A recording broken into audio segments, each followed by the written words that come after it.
Racing isn't easy, but experiencing it is.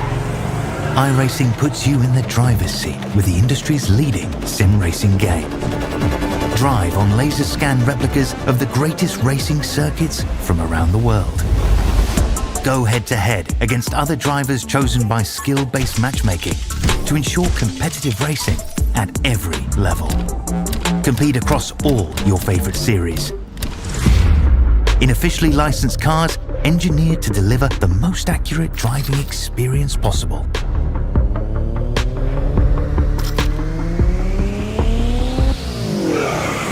Join a race or host your own with players from across the globe. Race against the computer or in a league with friends. Feel the thrill behind the wheel. Visit iRacing.com.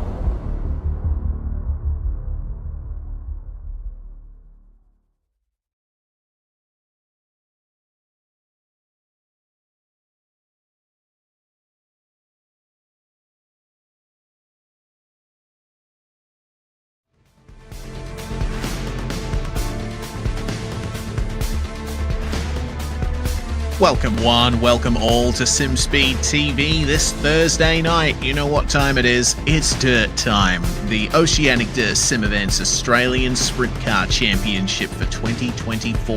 This is the ProServe Finance Missouri Mayhem round at Lucas Oil Speedway. A fantastic dirt oval that's provided some fantastic racing in the past.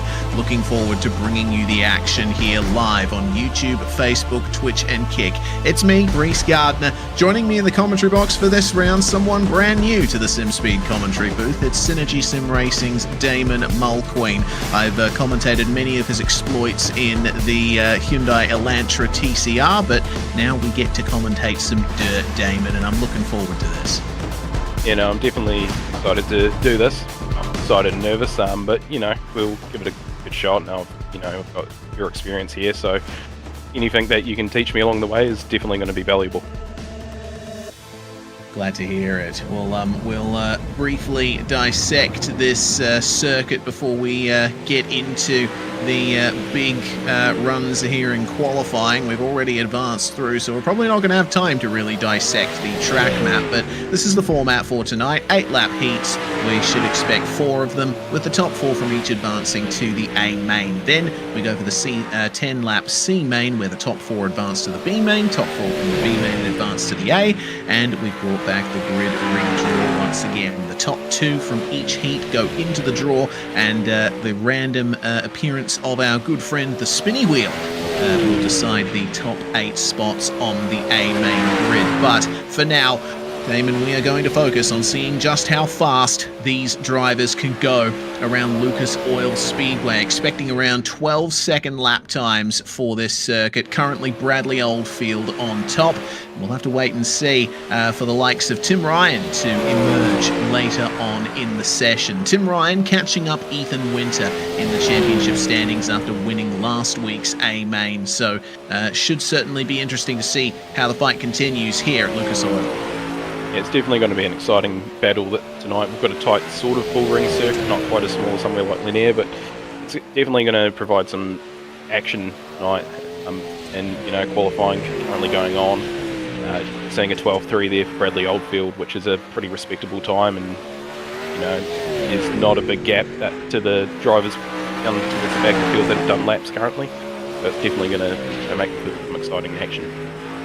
Certainly should. Nick Ryan going very low in the corners here on his way to a 12.5 there, as Kobe Noonan puts in another fantastic time in the 0.26 machine. Kobe's been very good around a single lap, waiting for some good results to come his way though, as Darcy Wilson comes ever so close to clipping the tyres down low here at Lucas Oil. Something the drivers are going to have to watch out for, Damon. If you turn in too early and hit one of those, that's your race over. Yeah, and there's also the potential for it to affect others as well. We saw, I believe it was a couple of rounds ago, Joel Berkeley getting into a tyre on the inside of one of the corners, and it fired him straight up into the wall and caught a couple of guys out. And luckily here we've got a bit of runoff, which is very rare on dirt ovals, so there's potential that, you know, cars may not bounce back after bouncing into the wall, and cars running the high line won't be at the wall, so we'll make it a bit unique. And yeah, that gives potentially a little bit of playroom for if mistakes do happen. Here comes Clayton Davies to the line to set his next fast lap here. Let's go for a 12.387. Ethan Winter going to a 12.34. And then Tim Ryan, as expected, right at the end of the session, is going straight for pole position. Brilliant job from Tim once again, but his championship rival Ethan Winter still waiting to complete his second lap here. Actually, I think he might just be doing some extra laps out there. 12.37 there on his last lap. So with all of that, it looks like everyone who decided to set a qualifying time has set it. Interesting absence being Joel Berkeley and Corey Borden. They have not been able to make it out in the qualifying session and will thus have no times for the quick time, which goes to Tim Ryan by 0.03 of a second over Ethan Winter. We're going to have Van der Wacker and Oldfield definitely challenging for victories here tonight as well. In the run-up here to the first heat, we're going to briefly check in on the championship standings. Ethan Winter is still on top, but Tim Ryan is closing the gap. There's only 80 points in between those two, with Harry Stewart still hot on Tim Ryan's heels. Van der Wacker right in the fold, as well as Darcy Wilson. That championship top 5 looking very tasty as it stands. Yeah, it's incredibly tight, and then just outside of that 6 to about 8 is also incredibly tight, and it's pretty tight all the way through. So any good races, everyone needs to make good races in the top 10 and in some. So, you know, everyone's going to be trying to put in their best efforts across these heat races to get a good starting position for the A. All right, here we go then. Time for the Heat 1 starting grid. Tim Ryan's going to be on the front row alongside Kobe Noonan, with Harry Stewart and Daniel Boyd taking up row 2. Rob Crawley and John Schultz round out the top 6. Then we have Cameron De Bruin and Joel Berkeley taking up the 4th row. And Berkeley has taken to the grid, so not too sure why he missed qualifying. Potentially had an issue outside of the sim keeping him from setting his lap, or maybe he just wants the challenge of trying to fight his way through to the top 4 here to try and secure a spot in the feature. This is going to be a very interesting night here, Damon. We've already talked about how much of a bullring Lucas Oil Speedway is. Very rapid around here, nice and wide too, so we're going to be seeing some big moves. Yeah, we definitely will be. There's potential for Berkeley not getting a time in. He may have clipped those tyres on both of his laps ever so slightly. So that's potentially already the tyres already in effect, but yeah, it's about to get wild and very quickly. No time to react for these drivers if something does happen, so hopefully it'll go smoothly. All right, let's get ready for the potential start here as the pace truck has pulled in, and now Tim Ryan will line things up here on the back straight. A bit of a weird sort of pit configuration here at Lucas Oil, which means the drivers continue on for a bit longer than you'd otherwise expect here on the formation laps, but he goes nice and early as soon as they hit the start zone, and we are racing in Heat 1 here at Lucas Oil Speedway. Ryan immediately breaking away from the rest of the field. It's side by side for second between Noonan and Stewart. Harry for the moment seems to have the run there, and Noonan not able to keep up pace in the mid-corner. Berkeley already trying to dispatch Cameron De Bruin at the back of the field, and he's up 2 positions now, up into 6th place, just making his way past Rob Crawley. So Berkeley's on the move. Yeah, it's a really good start from Tim Ryan there, very well natured by the majority of the field. To see Joel already up 2 spots running around the outside. Bit ballsy here with the track being relatively fresh, but if he can make this work, it can help him out quite impressively. Oh! There we go. That's exactly what Berkeley would have wanted there. Big incident there involving De Bruin, Daniel Boyd and John Schultz. That puts them all the way to the back of the field, and that means Berkeley now occupies the final transfer spot. It's all fallen right into the number 9's hands. It definitely has, and in the meantime, Tim's still quite easily holding at bay Harry Stewart there. Kobe Noonan just riding around there in 3rd, and Joel's going to be pretty happy to, you know, just make it straight into the A off not even getting a qualifying time, really. Yeah, let's see how this all happens. So the 78 comes in and taps the 79 of Daniel Boyd around, and it looks like De Bruin was just an innocent victim in all of that. John Schultz has been given a black flag by race control, and well, he is running last at the moment, so it isn't going to mean much ultimately, but he will still be classified dead last of everyone in this race, as Tim Ryan is going to make contact on his way to the line there. Harry Stewart trying to come up on him, but ultimately it looks like Stewart will cross the line in second place there. Noonan and Berkeley will complete the top 4. We're going to be seeing further appearances from Rob Crawley, Daniel Boyd, Cameron De Bruin and John Schultz later on in the night. That is the runnings there in the first heat here. So Ryan and Stewart immediately into the grid draw for the top 8 spots in the feature.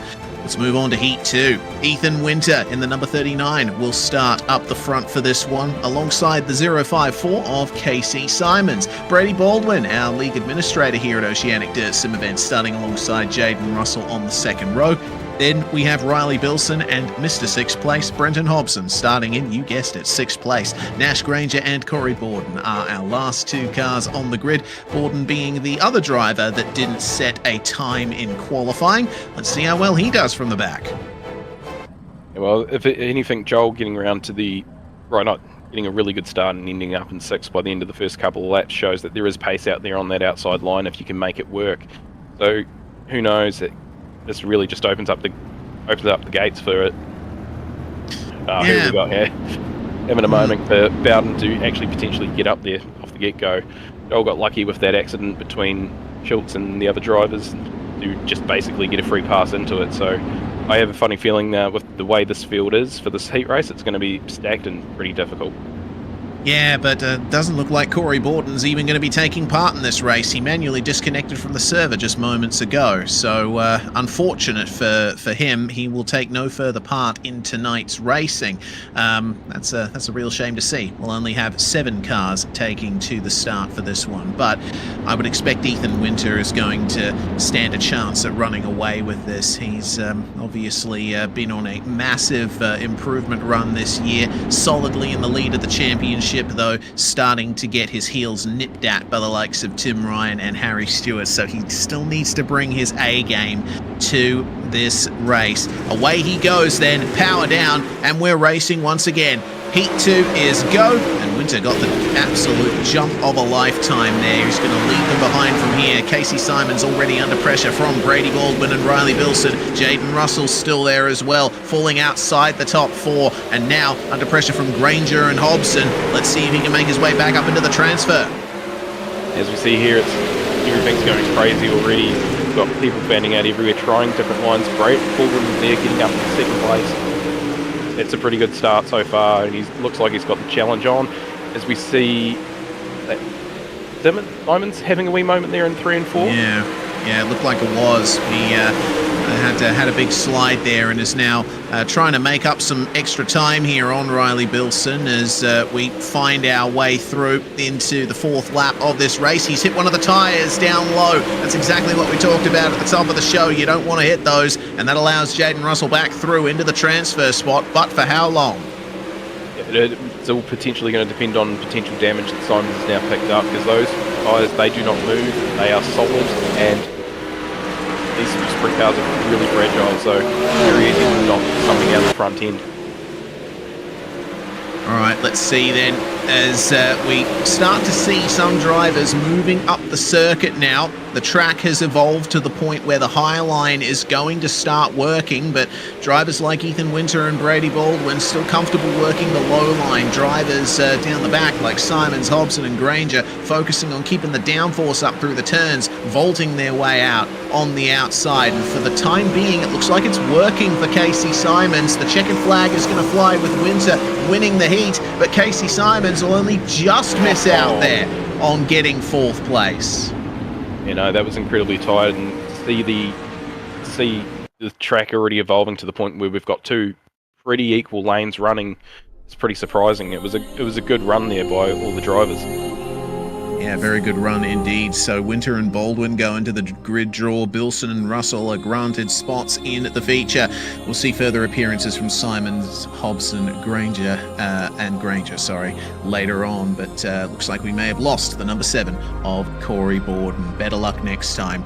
Here's Heat 3 then. Nathan van der Wacker on top here for Heat 3 with Clayton Davies alongside him, Bailey Leeson and Nick Ryan on the second row, Sean Stevens and Thomas Mitchell just behind. The 7th and final car to take to the start will be Tristan Yelland. Liam James, of course, in race control, has already disqualified himself from the action here so he can focus on administering penalties if need be. Here's a replay of how close it was between Jaden Russell and Casey Simons at the end of Heat 2. Have a look at that. I mean, the run was with Simons there, but it was only half a car length, maybe less. I would have to say probably less there, and that's part of the challenge of sprint car racing. Do you take the shorter line to make it a little bit easier to get to the line, the shorter distance, or do you wind it up, go around the outside and try and have that run down the straight to get to the line first? So it's a difficult ball game, and you unfortunately just can't keep doing what the driver ahead of you is doing. You've got to try and find something else to do. Yeah, that's it.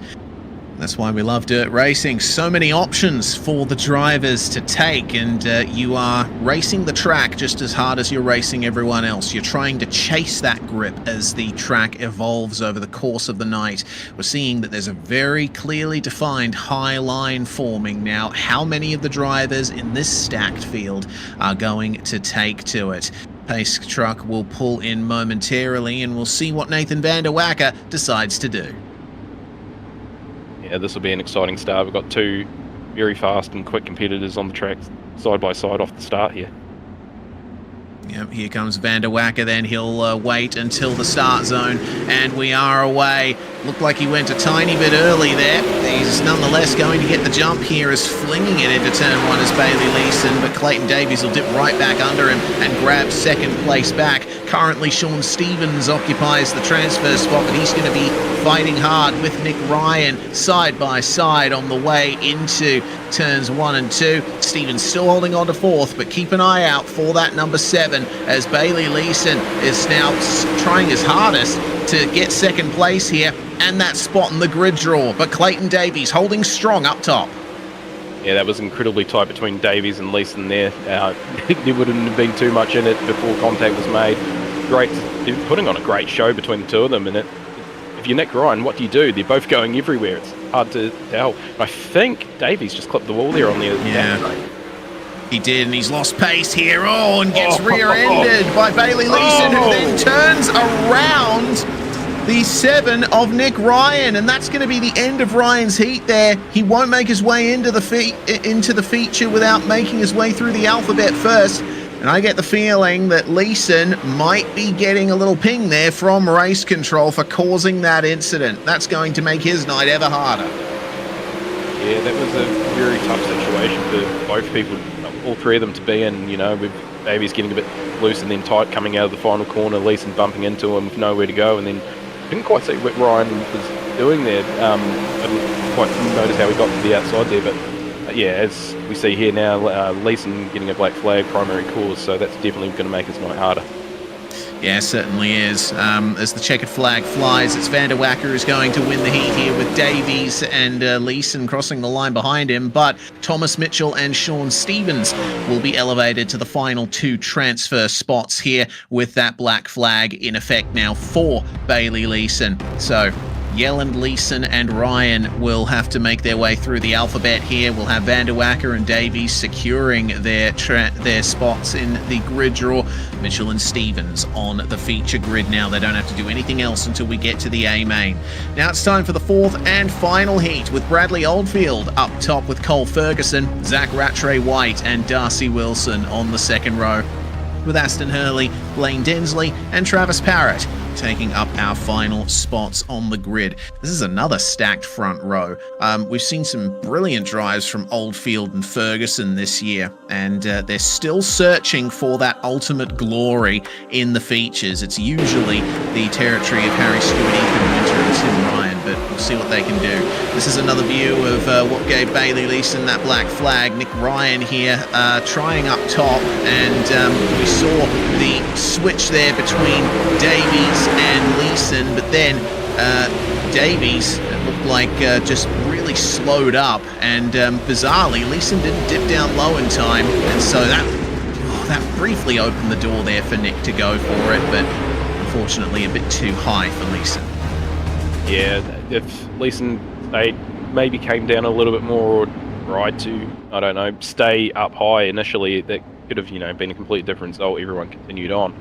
Another two people in this final heat here that I reckon would be a good shout to keep an eye on would be Zach Ratcho-White and Darcy Wilson. They've both been putting in amazing efforts so far this season as well. Hasn't always gone their way, but they've been doing pretty well. Why isn't Wilson pulling up alongside Ratcho-White there? Oh, he's leaving it. Leaving it until the final few moments here before we take to the start. Away goes the 51 of Bradley Oldfield, and we're racing for the final heat here at Lucas Oil. Good initial start there by Oldfield, but Cole Ferguson will start to attack him here, unless Zach Ratcho-White has something to say about it, running it down low. But you can see already now, Damon, that looks like the high line is the place you want to be. Yeah, it's coming very, very quick. I want to say quickly, maybe not as quickly as I was expected, but yeah, it's definitely become the dominant and preferred line by all the drivers here. And now, if that's the case, this has just become basically follow the leader, unless you potentially had a setup advantage being down on the low side. So that's definitely going to make it difficult for passing for these guys now. And there's a high possibility that the way we see it now is possibly no, Ratcho-White up and over. The thing that you have to remember about Lucas Oil is the high line is not right out to the wall. There's actually a berm there, and if you go over it, you lose all that grip. Ratcho-White went too deep, and he's paid for it. I was about to say, unless somebody makes a mistake, and by the looks of it, the car might have a fair bit of damage as well, and will make it definitely more difficult to drive. You bend a lot of things in the back end of these things, and it's just, as we said, he's made a mistake, and that's how the change of positions happened here. Well, now there's some time for a lead battle between Bradley Oldfield and Cole Ferguson. Cole with a bit more momentum out of the corner that time around. It seems like Oldfield is struggling for mid-corner pace there up high. Maybe there's some changes he'll have to make to the setup thanks to that. But crucially, it is the final lap, and it looks like Oldfield will just be able to make it here unless Ferguson can have a run at him to the line. It'll be very close between them, but Oldfield ultimately wins the heat there with Ferguson, Densley and Wilson rounding out the top four there. Aston Hurley in the 99 just missing out on getting the transfer spot there. Seems like it was only a 100th of a second or so between Wilson and Hurley there. Yeah, in fact, 0.004 of a second. How about that? That is incredibly tight there between the two of them. So to miss out by that much is pretty gut-wrenching. But what it does give you is it gives you a chance to explore the track in advance going through a C or a B main. So if you can make it through, if you in the C here, you get a lot more track time. You know what the track's changing and how it's changing, so you can better make decisions coming to the feature. Yeah, exactly. So Parrott and De Bruin off the front row here for the C main will certainly have that advantage in hand. So will Granger and Ryan on the second row, Ratcho-White and Schultz on row 3, and then Corey Borden, of course, not in the server. So we'll only be having 6 cars take to the start here for the C main. Bit of extra track time here. This is how close it was between Aston Hurley and Darcy Wilson, and you could see that Hurley was trying to do the over-under to the finish, but that's what 0.004 of a second looks like in a sprint car. 0.004 equals nothing. But if you're the car in front, you're very happy. So, you know, that just shows how hard these guys are driving. They're giving it everything tonight to just, you know, get straight through.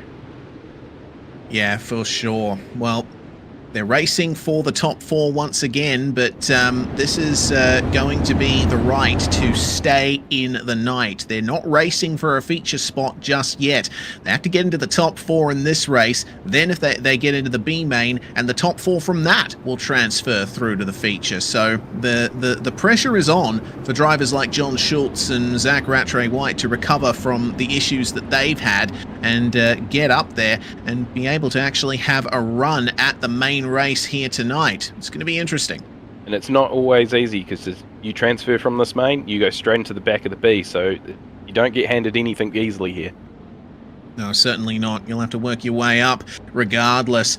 No matter how far ahead you finish in the B main here, get ready for the start from the 33 of Travis Parrott, who leads us away here. Green flag flies and 10 laps of racing is on the clock. Already going over the top of the berm there is Cameron De Bruin. He's going to fall to the back of the field, but immediately try fighting back here around the outside of Schultz. They just avoid banging wheels there as Zach Rattray-White currently holds on to 4th place. But what kind of comeback will we see from the 13? You'd like to hope we can see something like in back there, just making the bottom ever so slightly work, and just getting the pass and holding on to 4th. Now the battle's on. These guys are all racing pretty tightly. There's not a lot of room for error at all.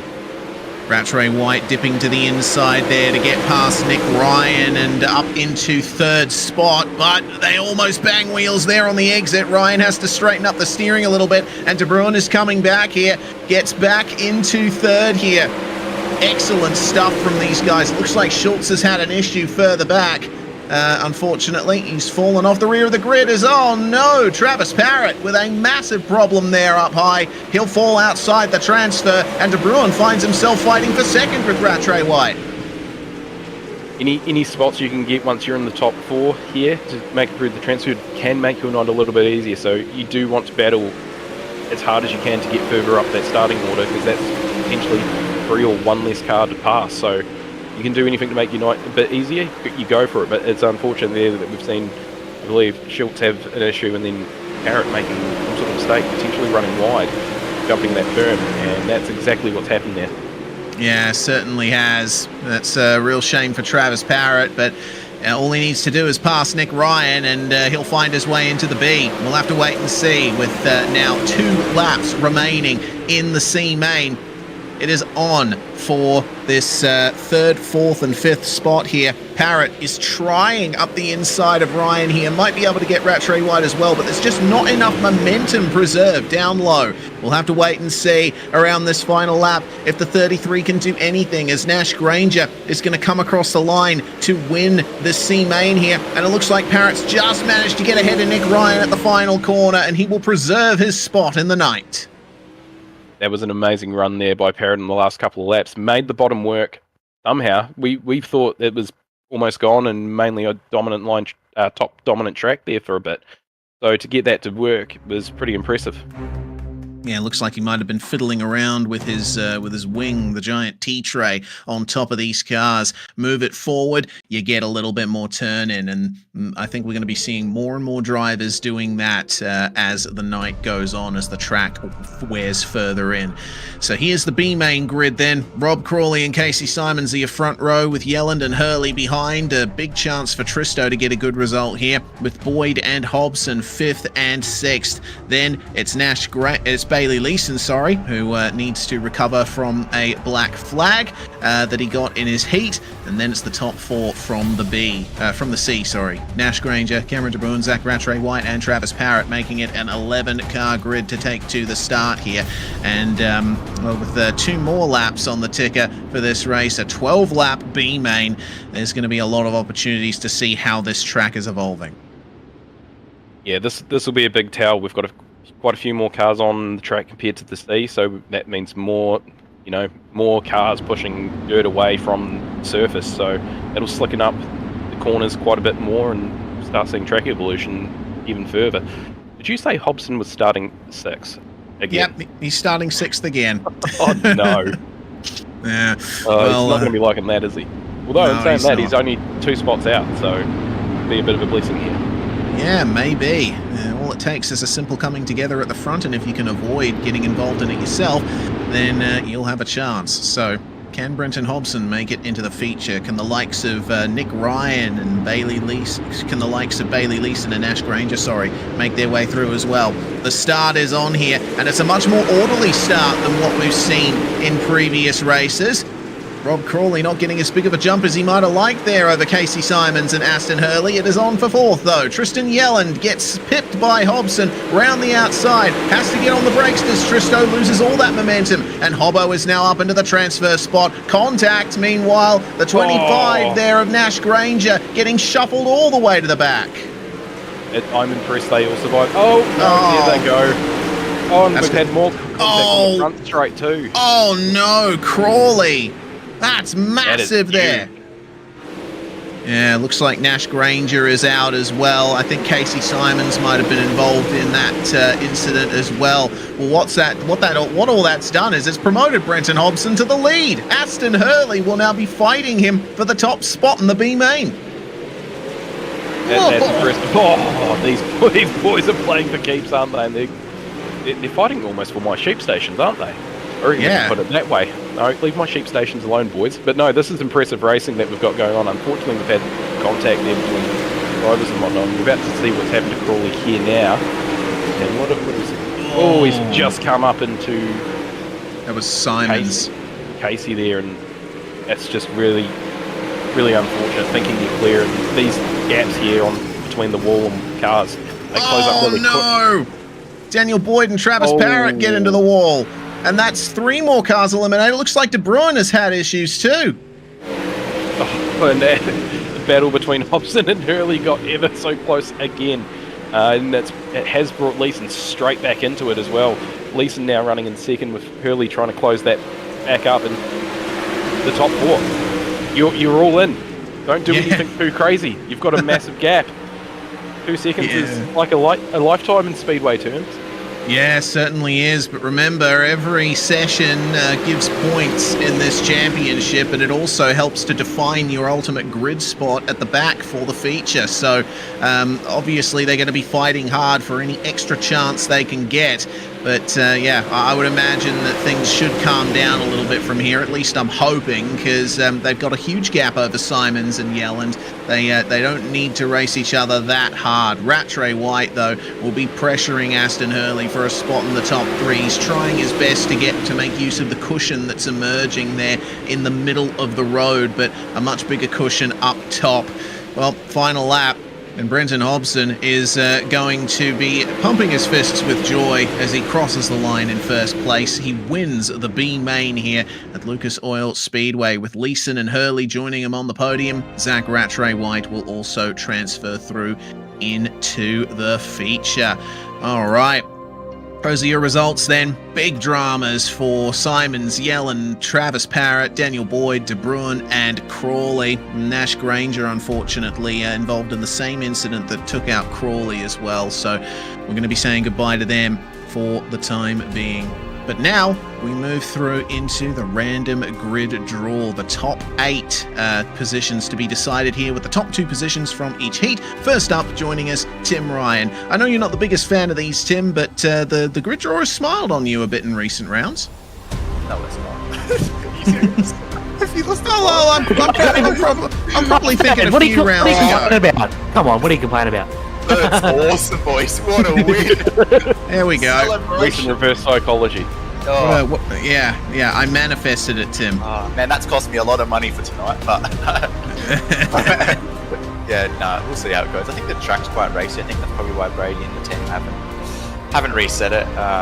It's going to be pretty interesting. It will slicken up quite a lot in these 41 laps, so yeah, it'll be really exciting. So we'll see what happens. I don't actually know where the track's going to be. I think it will move around a fair bit.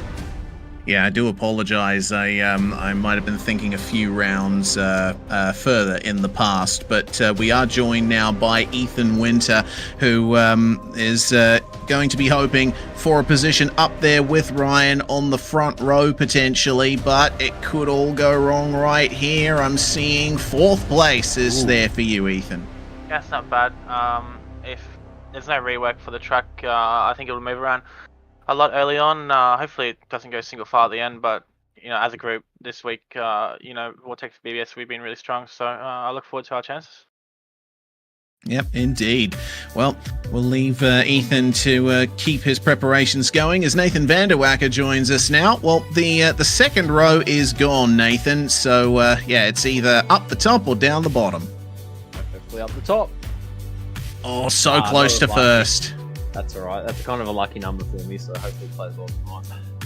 All right, Nathan Vanderwacker starts in 7th spot. Next up, the number 51 of Bradley Oldfield. Which is it going to be? Front row, 5th or 6th, or 8th position? Let's see what you can do. Sensing the P8 here.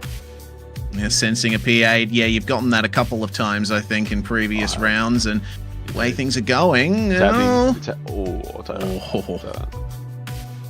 Well, there we go. 5th place for you. And that will run things along here as Harry Stewart and the number 11 joins us now. That midfield in the top 8 is rapidly filling up here, Harry. Yeah, that's pretty good. Although the 8's looking pretty dangerous there. So I don't know what I want. Let's see then. Oh, jinx yourself. That's right. That's right. I'm out of the way of 7 people at least. Everyone else behind's in trouble. Oh. Harry Stewart tends to think that he'll fall back and then he ends up doing well, so maybe that's some more of that reverse psychology that we've been seeing. Yes. Next up is Brady Baldwin. Yes, indeed. So you got a front row potential start here, Brady. Other than that, 6th place. Yeah, it'd be nice to have the front row. This event means a lot to me personally, so yeah, second will be nice. Hopefully we can, drive the wheels off it and like Jason Johnson would and try and park it in victory lane. Yeah, absolutely. We got to remember that this race is dedicated to Jason Johnson. We'll go into more detail about that once we decide the final 2 places here. Clayton Davies, it's 1st or 6th for you. Let's hope for the pole. Maybe some luck our way. All right, and it stops in the right window. Lovely. Oh, gotta love that. It's finally some luck turned around in this series. Now that I'm back, I'll be back for the rest of the season, so let's get after it. Excellent stuff. And with that, it means Cole Ferguson in the 81 is going to be starting in P6. What are your thoughts on that? I'm actually not so unhappy with that. I'm happy we made the redraw. It's been a fair few weeks since we've been in here. Since I've joined the new team, we haven't had the best of drives. So we'll see what we can do from P6, and I'm ready to rock and roll, and hopefully help put on a bit of a show for this Jason Johnson Memorial. Yep, indeed. That's a perfect segue into the extra element of this event. Brady mentioned Jason Johnson, number 41, unfortunately lost his life in a sprint car crash in 2018. He was the winner of the 2016 Knoxville Nationals in the real world, and Brady had a good personal relationship with Jason and his wife.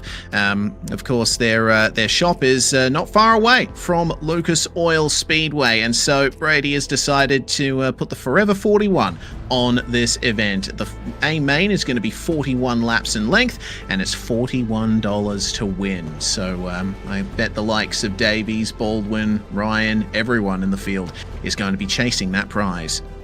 Yeah, it's, for anyone in the sprint car world, any sort of event like this, commemorating a driver, specifically Jason here in our situation, it means a lot to everyone. And well, he's almost got the 41. He's got the 47 on tonight, does Brady.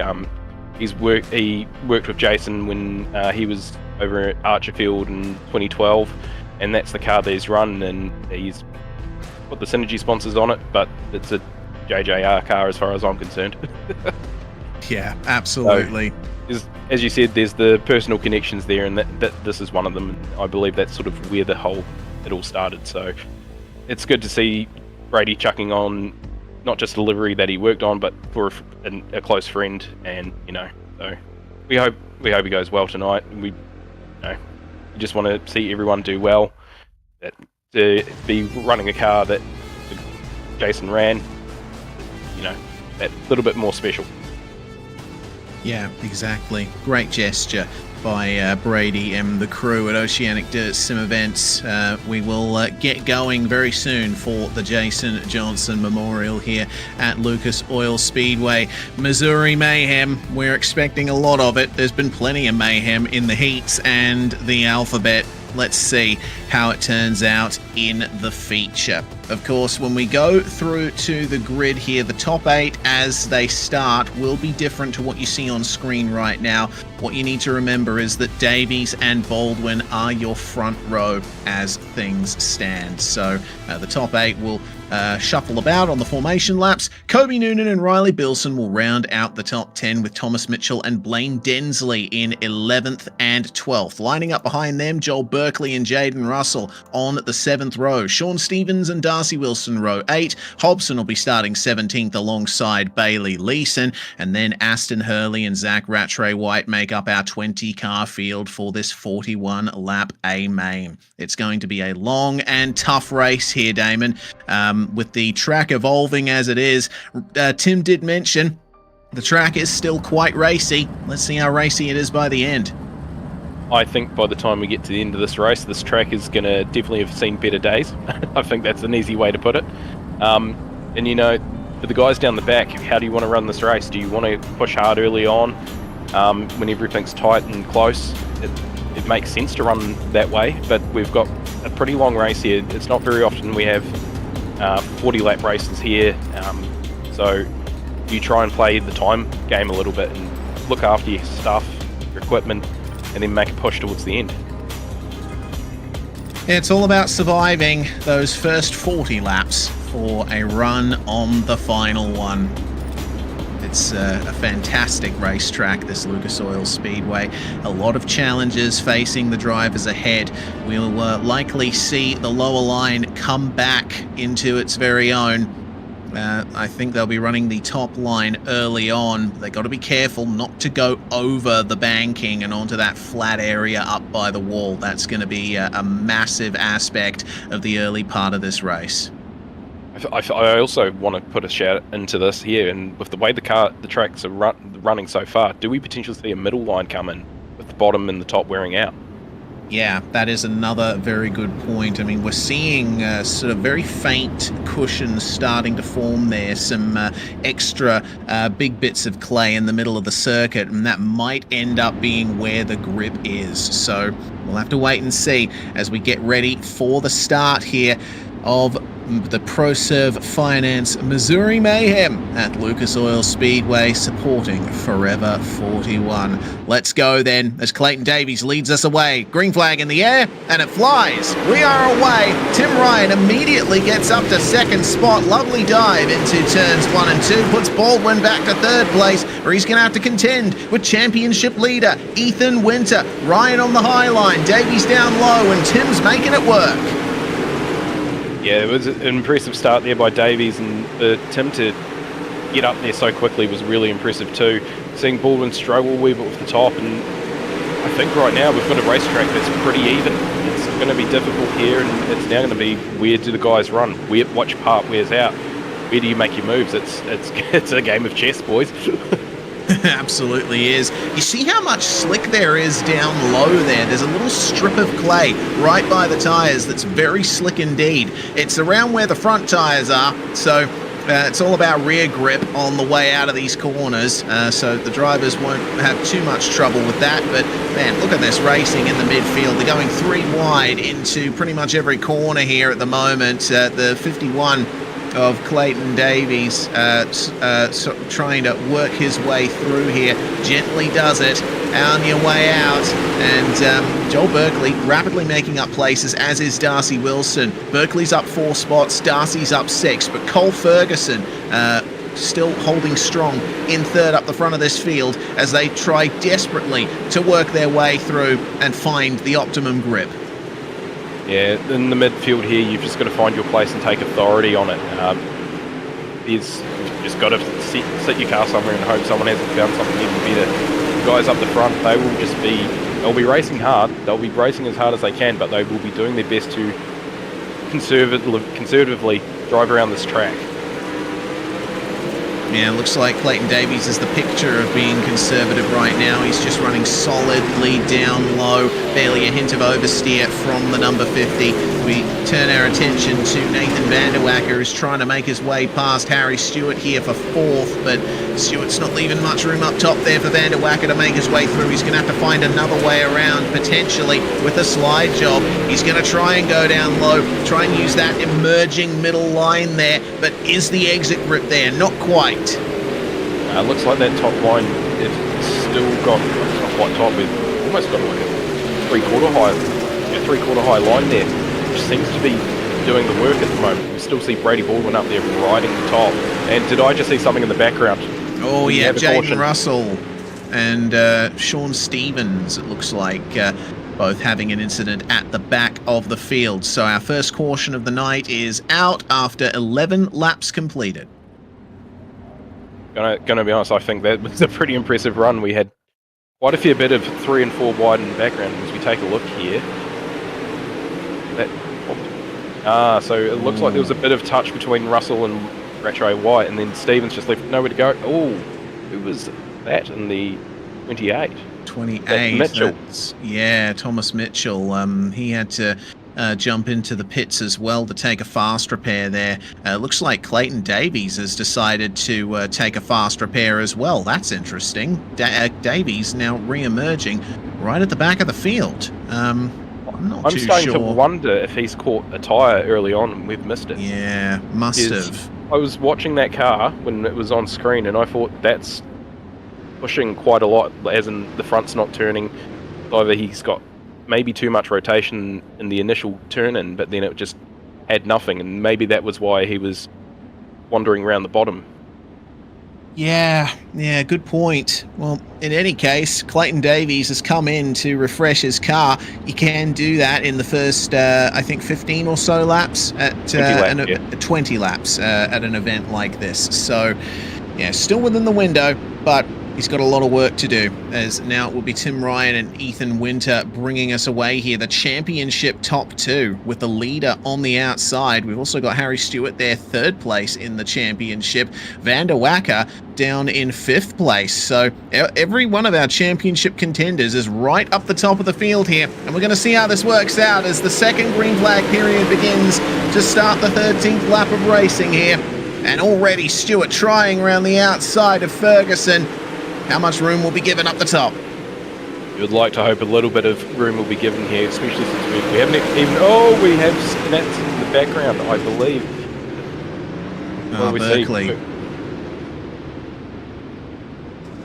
Yeah, I think there's a few cars involved here. We've got Leeson also pulling in. Yeah, so looks like Zach Rattray White in the number 17 tagged Joel Berkeley around here. You see him come steaming in, and Berkeley gets spun around, and that creates a little more chaos at the back of the field. Fortunately, I think Berkeley would have been able to survive an incident like that. The side impacts don't really mean much in sprint cars. They can take quite a beating, but if you get hit in the wrong place, it can be race over. Yeah, it's very tight between, bending a Nerf bar. Nerf bars, they're made to be bent. That's why they're called Nerf bars. But if they do catch the suspension of the cars, it's very easy to bend radius rods, torsion arms, even the Jacobs ladder. That's a very crucial part here of a sprint car. So the guys taking fast repairs there would have been, hoping that get that stuff sorted and continue on another day. Yeah, we saw Bailey Leeson on the replay there getting caught up in the incident. There was some big damage for him. He's toured through the pits and gotten a refreshed car as well. So quite a few of our drivers here who we would have thought were solidly in contention for maybe a top 10 here, now on the back foot with only 28 laps of racing to go when they get this green flag period started. Yeah, hopefully we can see more long runs, because that first run was quite impressive. We had plenty of drivers racing hard, giving just enough space. Unfortunately, we've had two very quick cautions, one after the other. Well, cautions breed cautions, don't they? It's a solid rule of any form of motorsport. But the green flag flies again. We are once again away, and Tim Ryan clear in the lead over Ethan Winter. Ferguson now trying around the outside of Stewart. So things looking all right there for Ferguson up top. Harry's trying his best to work the bottom, but you can see that the pace on the straights is still favouring the high line at the moment. Ferguson, I think, may be losing a bit too much momentum, though. He'll have to start doing something different if he wants to gain. Yeah, and we do know that once Tim gets to the front, he's a very hard... We've got more... Oh, no. Off the racetrack, we stay green. And Darcy Wilson, it looks like, is going to be out of this race. No, the caution flag does fly. Very lucky there for a caution there for Wilson. That's potentially giving him a chance to refresh the car if he can get it back. Yeah, it looks I'm like not he sure can. I don't know if I see him on track, but here we go at the replay. Wilson, Van der Weck very close. Well, what do we see happen here? Wilson gets into Ferguson, and then that loses momentum, and then Bilson and Baldwin come steaming in, and ultimately it's Bilson and Wilson that end up getting involved there. Darcy Wilson has managed to get a refreshed car, and he'll re-emerge nicely, but man, such a shame for Darcy. He was running in 5th place at the time the caution came out, and he'll have to do all of that hard work over again with 24 laps remaining. And we've also just seen Bilson quickly come in and take the fast repair as well. So that'll drop Bilson also all the way to the back. So it's definitely not making their nights any easier. No.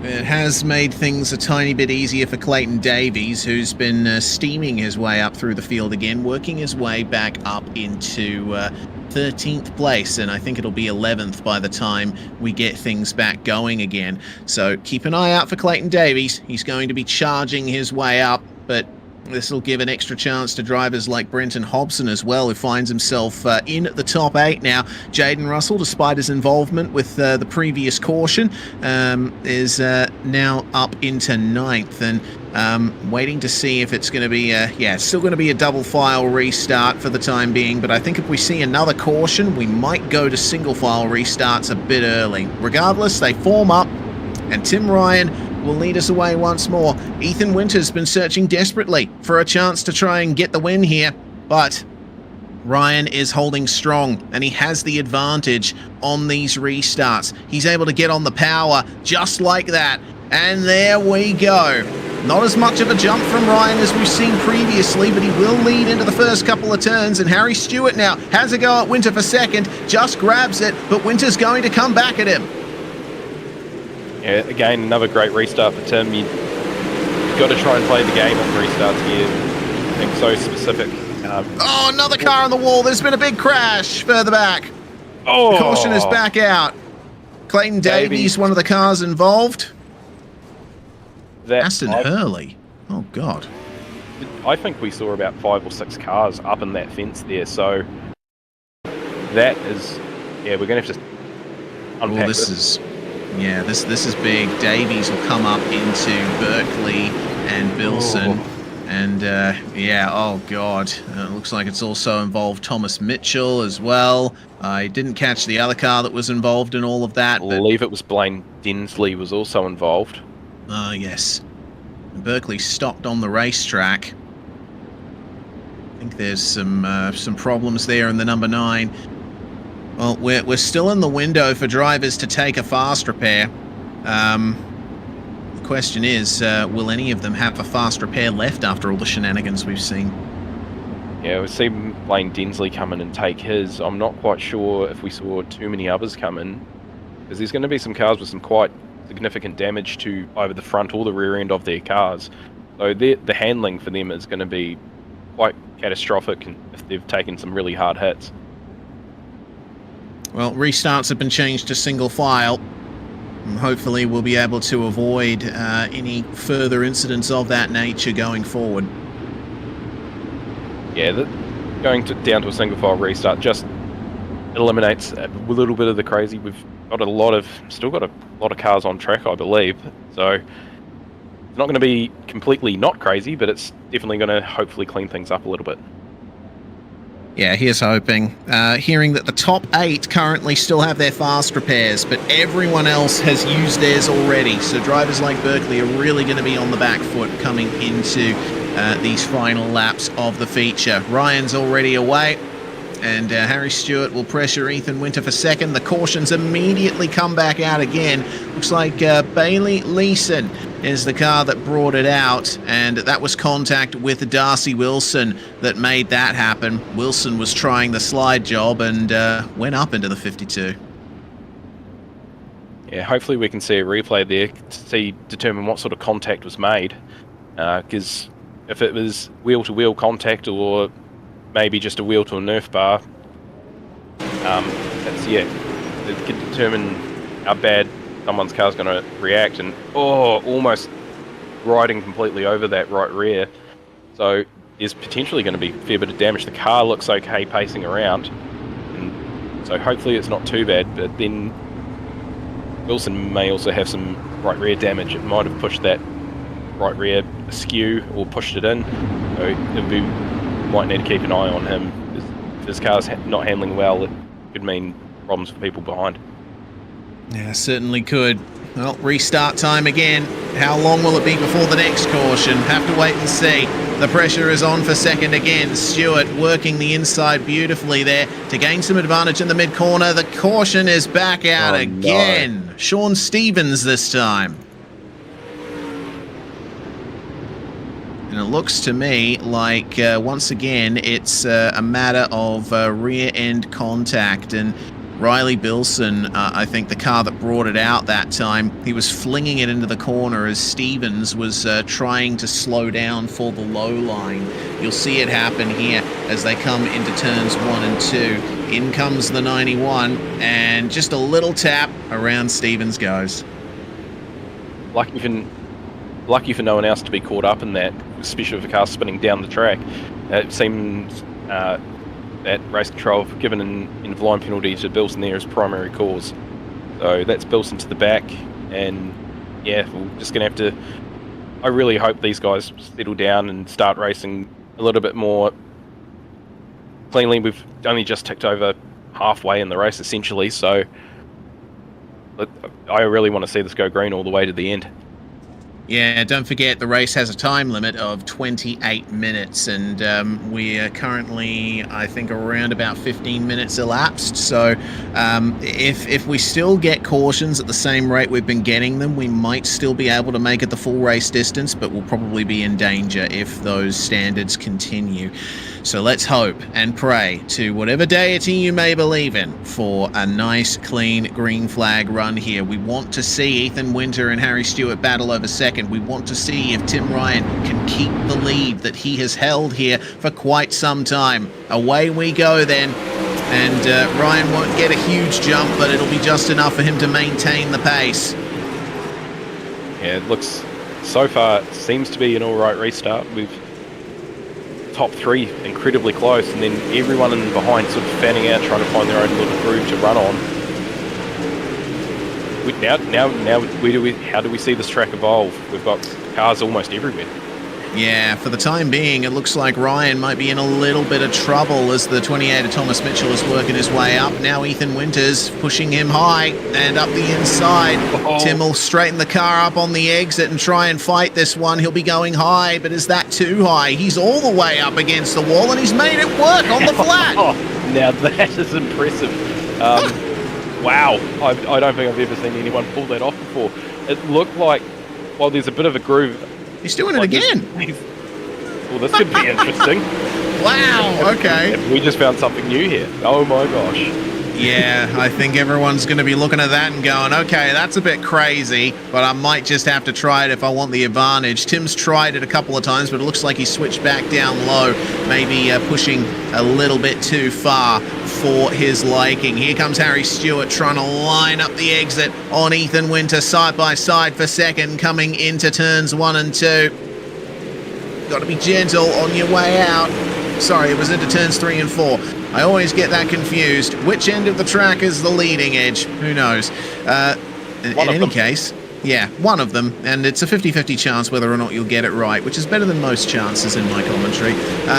So, Stuart, getting a really good run here in the mid-stage of this race. He is finding grip on the outside at the corner exits here. Tim's going to switch back up to the flat and see if he can get a little bit more breathing room, and it's worked for the time being. Yeah, I'm amazed that flat is working up there. I've watched quite a few races here over time, and I've never seen it actually work. I believe we've just got a caution coming up too. Yeah, we have, and it looks like Joel Berkeley might be the one involved in that one. We'll have to wait and see as the pace truck comes back out. It's coming out just behind Tim Ryan, so he's going to have to slow up and allow the pace truck by there. We'll look to grab a replay. Joel Berkeley is disconnected from the server, and that's a retirement for the number 9, and oh dear, I've just seen this on my end. He dips down low, and bam! Oh. That is the steering broken. Yep, and not too happy instantly, I believe it. Left the server there, so that's unfortunate. Joel seemed to be having one of those rough nights, unfortunately. Yeah, he's had more rough nights than good nights in recent ODSE history. Well, Tim Ryan has a chance to make up further points on Ethan Winter as Harry Stewart's tapping Morse code into his rear bumper. You can tell that Harry is wanting this race to get going quickly because he knows he has a chance to win. Into turns 1 and 2 again, and trying to make as much use of the cushion as you can. Ryan will use the flat once more. Stewart all the way to the inside, the slide job, and Ryan cuts back under. Oh boy, this is going to get very hot very quickly, I believe. Like, that was a massive slider that Harry pulled there, and it almost worked, but running that top, you can just keep the... You can almost just keep it pinned, and you get the run off the corner. We've got another caution too. Bilson and Mitchell. And it looks like... was that the 27 of Jaden Russell as well? I don't think so, no. It was Blaine Densley in the I believe second there's 2 cars. Yeah, looking on my end. Oh, this is a big one. Oh dear. This is going to be a big replay. Let's see how it went down here. So, focusing roughly in the area of Darcy Wilson. Hobson cuts underneath him, and then, oh dear, it's the ping pong game. Jaden Russell makes his way through it, but then Hobson's steering is broken, and then through will come the other cars. Secondary incident behind it too. Yeah, there is. Almost 2 incidents at the same time. Just the concertina effect ebbing and flowing back through the field. We'll be able to get it here. So Thomas Mitchell in the 28 there, 52 up high, and Blaine Densley just runs straight into Clayton Davies. Looks like Densley had contact with the person on the outside there. Name's just instantly gone just watching that, and then that's just straight into Davies. So that's another couple of good cars unfortunately gone from this race. They are no longer able to take the fast repair. We've exceeded the 20 lap window to take the fast repair, so who does that now take out? I believe Hobson, Davies, potentially a few more. Yeah, that is the big question. Blaine Densley is out as well. Man, we have, I think considering the amount of cautions we've had, it's a minor miracle that we've only lost 5 cars, from this feature. We have 9 laps to go, and we have Tim Ryan still in the lead. Harry Stewart still harassing him on the way to the green flag. We're away once again. Green flag flies, and Tim Ryan will be, I was going to say driving in his mirrors, but sprint cars don't have mirrors, so he's just going to have to sense Harry Stewart behind him, now in front of him, as the second slider from the number 11. But it doesn't work once again. But what Harry's going to be doing here is trying to throw Tim Ryan off his rhythm. This is giving a big advantage to Winter and Van der Wacker behind. Yeah, this is just opening all the big doors. Oh, another massive slide. There's an art form to the slide, which is, you keep it off the car you're passing. But unfortunately, I think Harry's just sending it a bit too hard and losing too much momentum off it, which is giving Tim everything back. And is that it? Almost everyone going all the way up. Yeah, Looks like the issue here for everyone is the track is so worn in now that grip is at a premium no matter what line you're running. Tim still looks comfortable running the flat. He's still taking that line, but no one else has been brave enough to try as Zach Rattray White has spun into the infield. Yeah, it looked like he just in the corner of the camera there clipped the tyre as he was going round, so that'll be his race done. And I think Stewart just went up high and he's got the wall. Yeah, looks like it. And no. Ethan Winter around. Oh no! Well, we stay green. Yeah, great recovery. That was a full 360 that Ethan Winter just did there. Fantastic stuff. That was impressive, and to everyone else coming up behind him really quickly, that was a great avoiding action as well. Yeah, certainly was. Fantastic stuff. But it has put Ethan all the way back into 10th place, which is not going to help him in the championship fight. Ryan is all the way up the front, and he has a lead of 2.3 seconds now over Harry Stewart, who now will have to try and keep Nathan Vanderwacker behind him from getting the runner-up position. But Tim Ryan is going to cross the line in first place and win the Missouri Mayhem here. Thanks, of course, to ProServe Finance and supporting Forever 41. Fantastic job from Tim Ryan. He was under pressure the whole way through, but trying some unconventional lines made it work for him. Sometimes it's trying these unconventional things in dirt racing where you find an advantage. It's hopefully nothing comes of it because, yeah, as I said, I don't think I've ever seen anyone run that line before, so it may cause some conjecture amongst the drivers. Hopefully it doesn't. But that was an impressive race by Tim there. He did what he needed to do. He held the pressure. We know Tim can hold the pressure. So with Harry throwing everything and then some at him, that was impressive. Certainly was. 2.283 is the gap for Tim Ryan at the very end. Stewart and Vanderwacker are your podium. Ferguson with a great drive to 4th place. Baldwin holding onto a position in the top 5. How about Darcy Wilson? He was involved in a couple of incidents that brought out cautions, but still finishes 6th after starting from 16th place. Noonan in 7th place, gaining 2 spots. Both Jaden Russell and Bailey Leeson started well outside the top 10, but worked their way into it. And then we had Sean Stevens finishing 10th in the end. Another car that we saw spun earlier.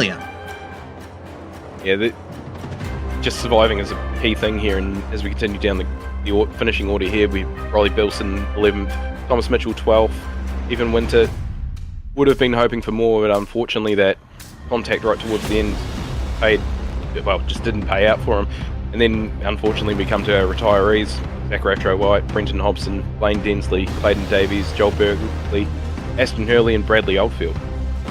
Yeah, big shame for the likes of Davies, Berkeley and Oldfield. They had great pace and probably would have been on for top 10 spots if incidents had fallen their way, but there's nothing more that can be done for them now. For now, we'll have a chat to our winner, Tim Ryan. Back in the winner's circle once again, Tim, and trying some unconventional lines, it seems, to get it done.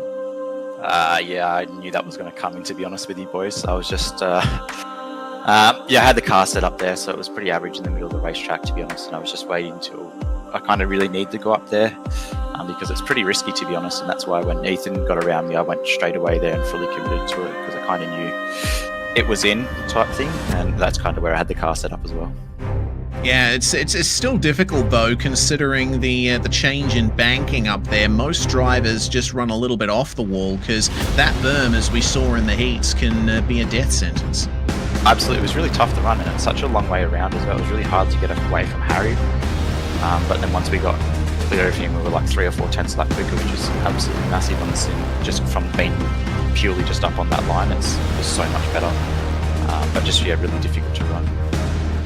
Yeah, well, with the championship fight coming into it now, we had Ethan finishing all the way down in 13th, so it's going to be a nice points gain for you. I think the championship is slowly clawing back into your favour in the latter half of the season. Yeah, I don't know how many rounds there are, but I think, to be honest, Ethan's been really consistent all year, and he's like, doesn't matter the track or the conditions, he's really good. So I think if he just keeps his nose clean, that he'll probably be able to secure the championship unless something like unfortunate happens like it has tonight. So yeah, we'll just keep trying to get race wins and see where we end up. Excellent stuff. Well, before we let you go, Tim, floor is yours once again. Any shout outs or sponsors you'd like to thank? Yeah, Brady and all the race control boys for putting it on, you guys for broadcasting as always. I'd like to also thank Reese for spotting for me tonight, just telling me where everyone is, especially without the mirror. You kind of need that these days. Makes it very difficult when I obviously run by myself as well without one normally. Yeah, we'll see where you guys are next round. I think it might be Cedar Lake, is it? Port Royal is the next round. Whew, yep, we'll be on the top there. For sure. All right, thanks very much for joining us, Tim Ryan, winner of the feature here at Lucas Oil Speedway. Now Damon's caught up with second place finisher Harry Stewart, who piled the pressure on Tim all the way through. Harry, that was some absolute wild stuff that we just saw from you trying to get around Tim. Can you just explain the thoughts and the ideas behind it, mate? I was honestly just trying to break his momentum the best I could. I probably went a bit too hard at breaking his momentum and just stuffed myself there in 1 and 2 when he was pretty easy to cut underneath and drive away. So yeah, it's probably the first time I've gone in there throwing kamikaze sliders, and I just probably misjudged how much to go and then to actually keep running at a good pace, which I stuffed up with that nice slider. But yeah, I mean, it's a good race, I guess, with Tim and Ethan all day. It was good, but it was a bit annoying last year in this round. I was running above the cushion in turn 3 and 4 and got a DQ for it, and then Tim goes and does it, and it's all good. So that's a bit frustrating, but it is what it is. I guess they didn't say before the race you couldn't do it, but they did last year. So yeah, it is what it is. But yeah. And so mostly, how was that race for you other than those? Like, we saw the pressure on. How was your car overall around the track? It looked like you'd almost placed that thing almost everywhere. Yeah, it was pretty good. We didn't do much practice. I only did 6 laps in the practice session, and Darcy sent me a setup for the quali and the feature, and I was a bit worried just because I worry about everything like that. Yeah, it was pretty spot on. I think a few little adjustments to make it better at the end when the tyres went away, but other than that, it was pretty perfect. I just, wasn't quite good enough. Oh, again, mate, you put on an awesome show tonight with Tim and the rest of the guys up there battling for the top 4 spots. Have you got anyone you'd like to thank? Yeah, just everyone in Discord: Joel, Darcy, Bradley, everyone on the car, Titan Garages and Sheds, Bragg's Tyres, 87 Creative, it's more Mobile Welding, everyone at ODSE, all the admin team who put it on each week, you guys for broadcasting, and everyone for showing up. That makes it a good thing. Thank you very much for coming in and having a run. We look forward to seeing you at the next round at Port Royal. Great stuff from Harry Stewart. And finally, we are joined by Nathan van der Wacker, the Vortex Sim Sport number 88, on the podium once again. You were looking competitive there, Nathan. How did the track feel? How did it feel? It felt weird to lean on. I don't know. There's a lot of cautions there, so the track, I think, evolves a lot, even just with the cars running around. I think with a long green flag period, you probably get a lot of marbles forming up, and yeah, it was the case tonight. You had to be on it every single restart. I think the line changed every single restart, so it was it was a very difficult track to read tonight. Yeah, but regardless, rising above it and continuing to make up ground in the championship. You're still going to be behind Harry, but with Ethan Winter finishing down in 13th place, it's going to be a solid points total for all you guys on the podium. Yes, solid points. My drop rounds are pretty much been not showing up, being away for different reasons, but I think Ethan's points tally tonight won't be affected too much. I think his worst result would probably be tonight, and I think maybe like a 10th or something. So I don't think it's going to affect him too much, but definitely a good bag of points. Yeah, 3 rounds to go, and it's still very open to see who can ultimately take those top honours. Well, thanks for joining us once again, Nathan, and hopefully Port Royal smiles upon you. Is there anyone you want to shout out before we let you go? Yeah, well, yeah, really looking forward to Port Royal. Port Royal is kind of my favourite track, so hopefully it brings me a bit of luck in the 410. But yeah, huge thanks to the boys at BBS Esports for building the sets each week. Huge thanks to our team sponsors as well: Maddington, Canning Vale Toyota, TD Granny Flats, Modular Homes, Pace Graphics, Style Imagery, Racecraft Simulations, Pulse Apparel, Australian Speed Results. Of course, big thanks to all the boys in Discord at Vortex tonight. Just giving shouting out different lines to run, because it kept changing there. So yeah, big shout out to the boys there as well, and big thanks to you guys doing the stream, and Brady and the admins for doing their work behind the scenes. Nathan van der Wacker with third place in the feature tonight, and that is going to bring proceedings to an end here for the Missouri Mayhem here, Damon. Of course, we go to Port Royal for the next round on the 5th of September. A 2-week wait once again. We've had to do a couple of rounds a week apart, but looking forward to the DM Simtography Port Royal 40. I absolutely love this track. Yeah, it's a nice, big, long track, and what's really unique about it is we've got houses just on the other side of the road, or the back straight. So, it'll be interesting to see. We already heard that the top will be up when it comes to the feature, or that's what we're expecting, and hopefully we can get some really great racing. Yeah, hopefully it'll be the third last round of the 2024 Australian Sprintcar Championship season. After this, we go to Charlotte and Cedar Lake to round out the season. So, we're getting to the business end of this championship chase. Who's ultimately going to come out on top? Will we see some poor luck for our front runners, like we saw for a few of them here at Lucas Oil Speedway tonight? You'll have to find out on the 5th of September. Make sure to mark that date in your calendar and join us once again on SimSpeed TV. Whichever platform you come from, we appreciate your viewage, and we hope to see you for the next round. I'm Reese Gardner, Damon Mulqueen with me in the comms box, Jay Kennedy behind the scenes producing here. It's bye for now, but certainly not forever. See you next time. Racing isn't easy, but experiencing it is. iRacing puts you in the driver's seat with the industry's leading sim racing game. Drive on laser scan replicas of the greatest racing circuits from around the world. Go head to head against other drivers chosen by skill-based matchmaking to ensure competitive racing at every level. Compete across all your favorite series in officially licensed cars engineered to deliver the most accurate driving experience possible.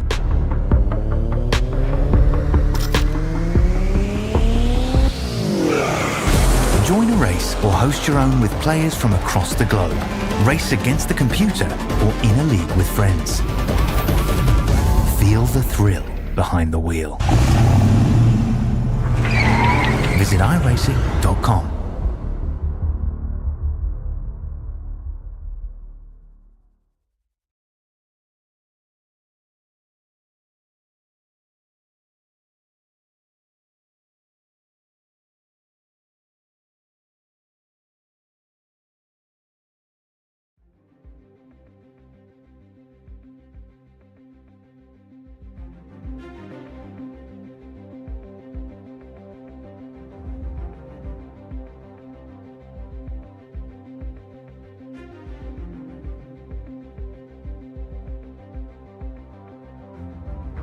Thank you.